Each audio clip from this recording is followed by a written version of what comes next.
Bonjour à tous, j'espère que tout le monde va bien. Cette vidéo sera très courte, car je n'avais pas tourné de plan à l'époque. Je n'ai donc que quelques photos prises pour la vente de la montre, et je ne voudrais pas que ce soit ennuyeux pour vous, donc on va faire court. Mais j'avais envie de vous parler d'une montre que j'ai regretté d'avoir achetée, et je dirais même probablement la seule montre que j'ai regretté d'avoir achetée. Si ça vous intéresse, je pourrais aussi vous parler de celle que j'ai regretté d'avoir vendue. Cette fois, je vous parle d'une Tag Heuer Formula One chronographe. Premièrement et en toute honnêteté, je pense l'avoir achetée pour la mauvaise raison. Juste car son prix était attractif sur une annonce en occasion. En gros, à l'époque, je cherchais un chronographe. C'était une tag, le prix était bon, donc j'ai acheté. Je ne vais pas trop rentrer dans les détails, mais pour préciser un petit peu, il s'agit de la référence CAZ100AC FT8024. La partie FT8024 désignant comme d'habitude chez Tag Heuer le bracelet. En l'occurrence ici, le bracelet caoutchouc perforé, avec la boucle Ardillon. C'est une montre qui n'est pas restée au catalogue très longtemps, sans doute de 2020 à 2023, voire 2024 je pense. Le boîtier est en acier poli et assez épais, plus de 12 mm, mais c'est un chronographe donc rien d'étonnant pour un diamètre de 43 mm. La distance entre les cornes est de 21,5 mm, ce qui pose déjà problème pour changer le bracelet.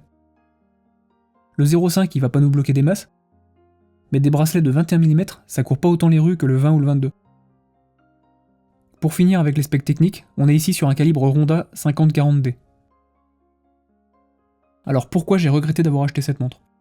Eh bien pour plusieurs raisons. Les côtés du boîtier sont en acier poli, donc au quotidien on a un peu la trouille de le rayer. Deuxièmement, je la trouvais lourde. Et encore, je l'ai eu avec le bracelet caoutchouc, alors j'imagine même pas avec le bracelet acier BA0842. Troisièmement, le cadran est très chargé. Chronographe oblige, il y a pas mal d'infos nécessaires, mais le fond en damier charge vraiment l'ensemble visuellement. Et le pire dans tout ça, mais c'est très personnel, c'est que d'un point de vue général, je n'aime pas le jaune. Je pensais malgré tout arriver à passer outre le contour jaune du cadran, mais non, impossible. Une fois de plus, c'est très personnel, mais je trouve que ça ne va pas avec les petits éléments rouges. Bon, dans tout ça, je n'ai pas tout perdu, je l'avais acheté 750 € en occasion, et revendu 925 un mois plus tard. Alors attention, le but de cette vidéo c'est pas de vous dégoûter de cette montre, qui reste une très belle montre. La leçon à tirer de cet achat pour moi serait plutôt de plus réfléchir, et de ne pas sauter sur chaque occasion à prix intéressant. C'est vraiment plus une réflexion personnelle qu'autre chose. C'est ce que j'essaie de faire à présent.